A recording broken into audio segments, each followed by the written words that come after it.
Capítulo 5. Balas, balas e mais balas. Abigail, após ser atingida no seu ombro, correu para trás de uma carroça para proteger a criança dos disparos. Seu sangue escorre pela sua ferida. A criança começa a tremer e a chorar intensamente, contrastando com o som dos disparos que ecoam pela cidade, enquanto os cidadãos inocentes correm para salvar suas vidas. Infelizmente Adam tinha uma arma, mas não era um excelente atirador como Abby. Seus disparos voam nas mais variadas direções, acertando diversos moradores. Corpos, cápsulas e sangue desenham o chão da cidade. Samuel só aumentava o choro, o que tirava bastante a concentração de Abigail no meio do tiroteio. Avance na direção dela, ordena o pingente para Adam. Mas, não hesite. Adam é tomado por uma enxaqueca fortíssima, seu corpo começa a formigar e sua visão fica turva. Sem escolha, Adam corre na direção de Abby, já que seu corpo era capaz de se regenerar. Abby se vê encurralada. Se ela correr, tanto ela quanto a criança serão alvos fáceis, mas se ela ficar, não vai durar muito tempo. A criança intensificava seu choro a cada segundo. Abby olha para Samuel e consegue se enxergar nele. Ela se lembra daquele dia inesquecível, a morte de seus pais. De certa forma, tudo remetia àquele dia, tudo fazia ela retornar àquele dia. Ela não conseguia sair dele de forma alguma. Não importa o quanto ela tentasse, sua vida como caçadora lhe proporcionou aventuras que alguns dos homens mais corajosos do Kansas jamais iriam vivenciar em sua vida. Em algumas cidades por onde passou, ela era tratada como uma figura de respeito por seus feitos. Tinha benefícios da lei e basicamente tudo o que queria, ela conseguia, ou quase tudo. O quebra-cabeça de Abby sempre tinha uma peça faltando, e ela sentia que estava muito longe de achar essa peça. Ela se sentia fraca e impotente em comparação a seus adversários. Principalmente naquela situação, ela nunca havia lutado tendo que proteger uma vida antes. Abigail era tudo o que aquela criança tinha naquele momento, assim como a Debovale. Abby estava se sentindo estranha desde que libertou o príncipe. Não é como se ela se sentisse completa, dividindo sua jornada com ele, mas é diferente. Ela não sabia dizer ao certo porque aceitou ter ele ao seu lado. Seria até poético dizer que seria o destino, já que ambos são portadores do destino por terem sido escolhidos por seus talismãs. Isso, grita Abby, vou criar uma abertura para agente Samuel. Em meio àquele caos causado por Adam, que não parava de avançar na direção de Abby, passando por cima dos corpos dos civis mortos acidentalmente, sem medo de ser alvejado. Abby utiliza todo o seu raciocínio lógico para incapacitar seu adversário, colocando seu pé na carroça que ela estava utilizando para se esconder. Colocando todo o seu sentimento naquele momento, Abby chuta a carroça, fazendo ela se mover na direção de Adam. A carroça se move apenas um pouco para frente, mas a caçadora não se dá por vencida. Ela novamente coloca seu pé na carroça e pressiona com tudo que tem. Seu talismã começa a emanar uma fortíssima luz, e a carroça, que agora é impulsionada pela força sentimental de Abby, é tomada por chamas purpuras. Avança na direção de Adam como um meteorito caindo na terra. O forasteiro imortal é arrastado pela carroça até a parede de uma casa, colidindo violentamente e abrindo um rombo na casa, que imediatamente começa a ser consumida pelas chamas. Dessa vez as chamas tomam a coloração vermelho arroxeado, bem semelhante ao vinho, com mais vida. Adam não seria problema por um tempo, mas Abby percebe que a criança não estava chorando somente devido aos tiros. O motivo do choro era ela mesma.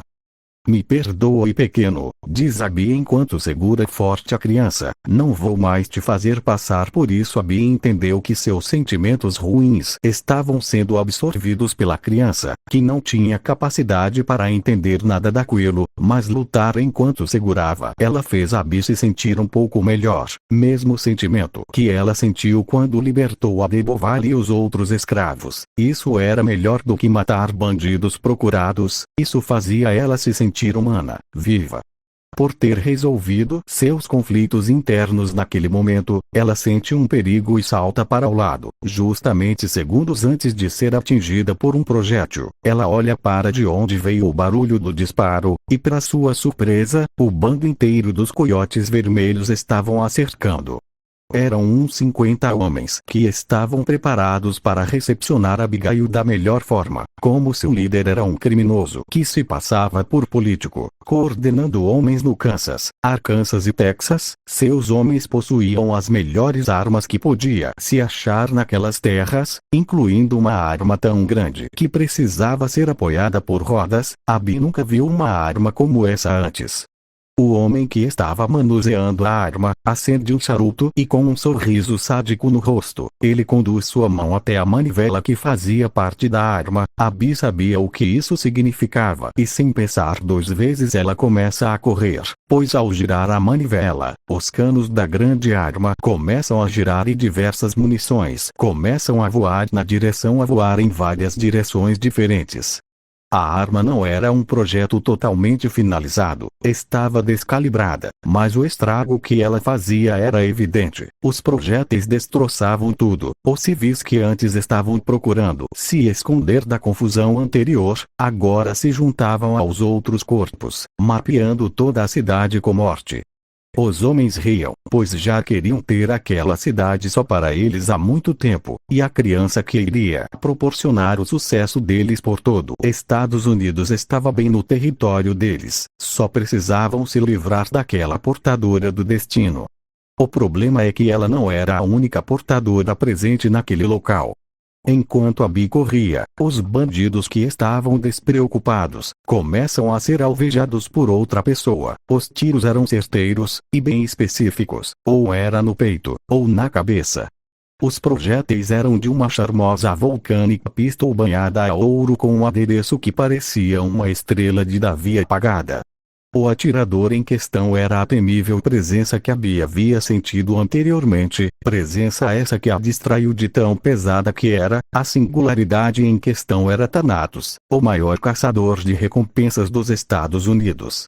Ele tinha a pele de coloração cinza e usava uma camisa preta com as mangas rasgadas, um curto chapéu preto e uma bandana preta que cobria todo o seu rosto. Somente seus olhos amarelos eram evidentes. Eles brilhavam como ouro, só não brilhavam mais que seu talismã. Era de um metal negro e opaco como ébano, e tinha um formato de uma ampulheta. Toda vez que ele acertava um tiro nos bandidos, a ampulheta girava e brilhava, emitindo um som agoniante de alguém gritando.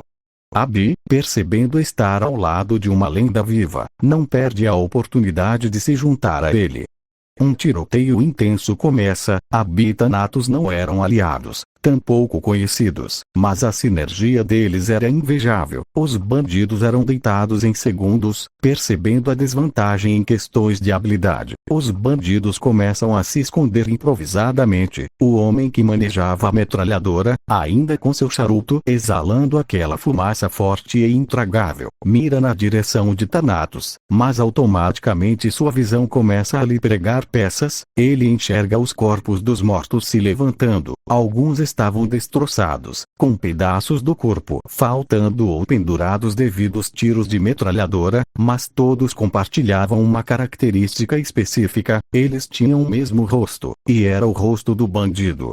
Aproveitando a distração causada pelo medo da morte, Thanatos dispara na direção do charuto, o que assusta ainda mais o bandido, que começa a correr para salvar a sua própria vida. Mas um gigantesco corvo de 3 metros surge, cortando os céus e o puxa com violência por seu casaco, lançando o bandido em questão na direção de Thanatos.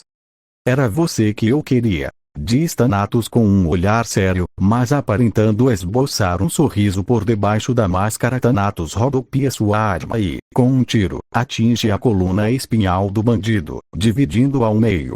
As duas partes do corpo acabam indo em direções diferentes e o caçador em questão fica no meio delas, sendo banhado pelo sangue dele. A cena era marcante para Abby, que nunca havia ouvido falar das aventuras de Thanatos, mas era sua primeira aparição em ação.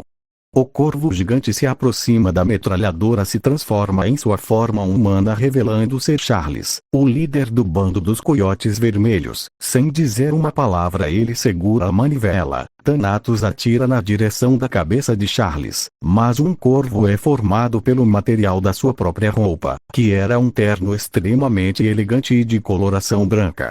O corvo voa na direção da bala, morrendo instantaneamente, mas impedindo que seu criador fosse morto. Ele começa a operar a metralhadora e uma forte aura escura começa a esvair de seu talismã. As munições começam a voar na direção dos caçadores, que buscam uma maneira de se esconder dos tiros. Abby corre com a criança em seu colo, temendo por sua vida, quando percebe que as munições estavam se transformando em corvos metálicos, pois estavam sendo feitos do material das munições. Eles infestam toda a cidade e voam perseguindo os caçadores. Abby ainda estava ferida e sangrando desde o início do conflito, e por ter gastado boa parte de sua energia espiritual em seu último ataque com o talismã, ela teme usar novamente, mas os corvos não iriam parar de perseguir ela. Sem alternativa, ela respira fundo e pressiona seus pés no chão, fazendo o seu talismã brilhar. Quando os corvos se aproximam o suficiente, chamas começam a emanar de seus pés, e com toda a sua força ela se impulsiona, realizando uma mega explosão das chamas e salta em direção ao metálico. São atingidos pelas chamas, sendo arremessados para longe. Abby, percebendo que colocou força demais no salto e que iria cair violentamente em cima do telhado, ela se vira e segura Samuel com força na sua barriga, enquanto suas costas vão de encontro com o telhado do estabelecimento. Devido à força, Abigail atravessa o telhado e se esborrachou no chão do salão onde Adebovale estava esse tempo inteiro, lutando por sua vida contra Lady Mary.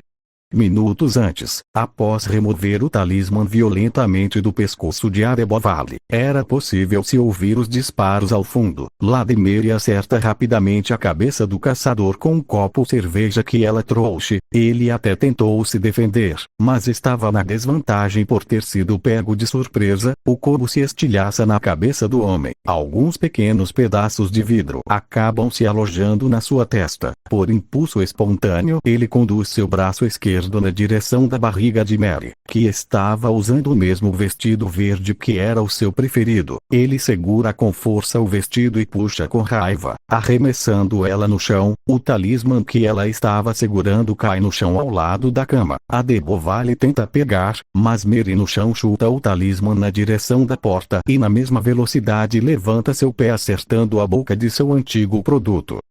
Portador do destino, a ironia é o destino ter te trazido de volta para mim, diz Mary enquanto se levanta do chão. Mary avança na direção de Adebovale desferindo um soco, porém o caçador, mesmo sem ter se recuperado do golpe anterior, e também desfere um soco. Seus punhos colidem e seus ossos compartilham o impacto que carregava o mesmo peso, ódio. Há exatamente um ano, Adebovale ainda era Jeremiah e tinha sido comprado para compor os servos do orfanato de fachada de Mary. Desde que chegou, Jeremiah era tratado por todos os outros servos da casa como inferior, mesmo ele sendo no final mercadorias igual a ele. Era difícil de entender o motivo desse tratamento, mas sua breve estadia no orfanato acabou revelando o sádico motivo.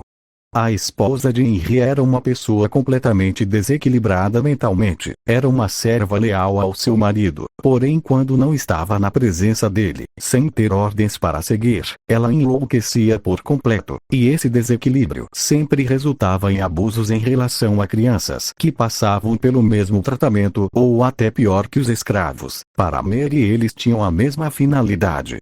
As prostitutas comandadas por Mary possuíam mais valor de mercado que seus órfãos e seus escravos, mas ela também tratava todos ali como iguais. Todos estavam abaixo dela, e devido a esse tratamento os escravos se sentiam iguais àquelas mulheres e crianças brancas, e essa pequena sensação de superioridade tornavam eles coniventes com os abusos que as crianças sofriam. Como eram todos iguais, a relação sexual entre eles não era só frequente, era obrigação. Mary se divertia assistindo todos eles e ainda dava ordens de como fazer. Para ela, que conquistou tudo através do sexo, era quase que sagrado.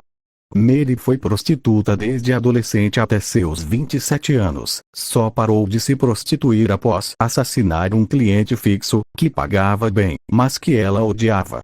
Charles acabou por salvar sua vida e acolhendo ela em seu bando, por anos de sendo tratada como um mísero objeto de prazer e os diversos abusos que sofreu durante sua vida. Ter Charles ao seu lado trazia conforto, mas sua mente já estava corrompida por tudo que passou. Ela chegou no ponto de depender fortemente de seu marido para agir normalmente. Ela ajudou ele a erguer seu império. Suas prostitutas eram treinadas por ela de duas maneiras: a dar prazer da melhor forma para homens ricos e poderosos para conseguir tirar tudo deles, e ensinava elas a como torturar e matar violentamente aqueles que se recusassem a compactuar com o bando.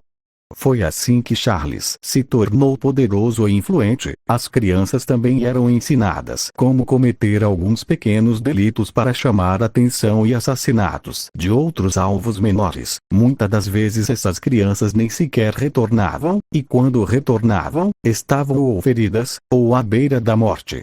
A de Beauval vivenciou toda essa atrocidade. Ele via o rosto dos escravos, que sentiam felicidade. Ele também enxergava a cara das prostitutas, que não se importavam em transar com os escravos. Para elas era como um treino, mas o que a de Beauval odiava sentir era a dor das crianças. Era nítido em seus olhares. Era traumático para cada uma delas. Isso tudo enquanto Mary fumava seu cigarro premium de sabor suave da marca Silver Spur. Um dia, durante esse ato horrível, a de Beauval não se segurou e, como um exemplar filho de eixo, deixou seu espírito rebelde refletir justiça pela primeira vez naquele lugar. Se gosta tanto assim dessas coisas, por que não vem pro meio disso e deixa todos esses escravos brincarem como você? Perguntou a de Beauval, parando de abusar de uma das prostitutas, consequentemente fazendo todos presentes pararem também. Se você gosta tanto, por que não vem aqui e chupa cada uma dessas mulheres? Mary remove o sorriso de seu rosto e dá o último trago em seu cigarro. Ela se levanta da cadeira que estava sentada e caminha em direção a de Beauval. A cena era ridícula. Homens, mulheres e crianças nuas paradas observando a mulher em seu vestido verde se aproximar do escravo. Ela se curva e solta a fumaça em sua cara. Não está gostando? Indaga Mary. Conheço escravos que arrancariam seus próprios membros só para ter a sorte de dormir agarrado com uma mulher dessas. Você tá melhor do que muita gente e está reclamando.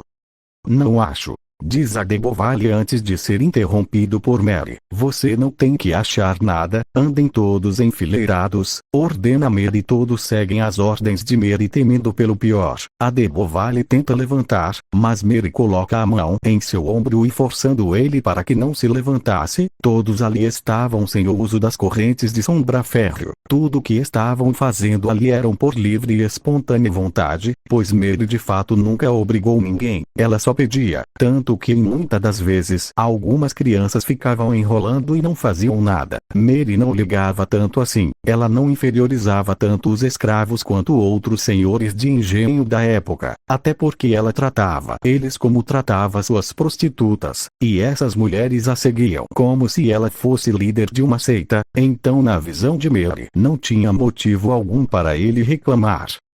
Vou dar uma parte de mim para você, é a única que terá, diz Mary enquanto remove seu chapéu negro e com faixa vermelha e coloca na cabeça de de Beauval. Como você interrompeu a diversão de seus companheiros, eles serão obrigados a terminarem em você. Como você está com uma parte de mim, digamos que, não ouviram. Homens venham até ele e gozem nele. Mary remove o sorriso de seu rosto e dá o último trago em seu cigarro. Ela se levanta da cadeira em que estava sentada e caminha em direção a de Beauval. A cena era ridícula. Homens, mulheres e crianças nuas paradas observando a mulher em seu vestido verde se aproximar do escravo. Ela se curva e solta a fumaça em sua cara.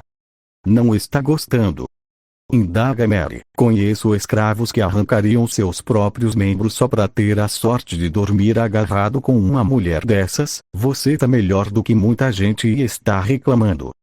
Não acho, diz a de Beauval antes de ser interrompido por Mary. Você não tem que achar nada. Andem todos enfileirados, ordena Mary. Todos seguem as ordens de Mary temendo pelo pior. A Debovale tenta levantar, mas Mary coloca a mão em seu ombro e forçando ele para que não se levantasse. Todos ali estavam sem o uso das correntes de sombra férreo. Tudo o que estavam fazendo ali eram por livre e espontânea vontade, pois Mary de fato nunca obrigou ninguém. Ela só pedia, tanto que muitas das vezes algumas crianças ficavam enrolando e não faziam nada. Mary não ligava tanto assim. Ela não inferiorizava tanto os escravos quanto outros senhores de engenho da época, até porque ela tratava eles como tratava suas prostitutas, e essas mulheres a seguiam como se ela fosse líder de uma seita. Então, na visão de Mary, não tinha motivo algum para ele reclamar. Vou dar uma parte de mim para você, é a única que terá, diz Mary enquanto remove seu chapéu negro e com faixa vermelha e coloca na cabeça de Adebovale. Como você interrompeu a diversão de seus companheiros, eles serão obrigados a terminarem em você. Como você está com uma parte de mim, digamos que, não ouviram, homens venham até ele e gozem nele. Os olhares dos escravos mostravam relutância, mas isso era uma ordem direta e eles não podiam se complicar devido à rebeldia de outro. Eles se aproximam e se surpreendem por Mary não recuar. Ela continua ali do lado deles, olhando cada um com seu olhar penetrante como a de uma cobra preparada para atacar sua presa. Sua pressão encarando os olhos dos escravos fazia eles quase que instantaneamente chegarem ao seu clímax e cuspirem em seu chapéu e em Adebovale. O antigo príncipe estava nu, ajoelhado e sendo banhado por sêmen de seus iguais. Quando o último homem terminou, sem dizer uma palavra, Mary pegou o seu chapéu da cabeça de Adebovale e colocou na sua própria cabeça. Ela virou de costas e saiu do local sem dizer mais nenhuma palavra. Adebovale nem teve tempo de se limpar, pois homens armados entraram e o capturaram e o levaram para outro cômodo. Após esse dia, Mary resolveu vender Adebovale por $1, só para ela se livrar de vez daquele homem que resolveu desafiá-la. Esse trauma em que foi gerado no caçador e esse sentimento de ter sido desrespeitada por parte de assassina, trouxe os dois até esse fatídico momento, a colisão de seus golpes. Mary era uma mulher forte e sentia raiva suficiente para desmaiar um homem forte com aquele soco, mas Adebovale carregava não a sua dor, nem tristeza, ele carregava o mais puro ódio encarnado, como se fosse uma resposta direta a todas as crianças que foram abusadas e mortas devido às ações de Mary. Seu punho acerta com tanta força que destroça todos os metacarpos da mão de Mary e danifica seu trapezoide e captato. O impacto do golpe fez a assassina gritar de dor. Num movimento rápido, Mary pega uma faca na S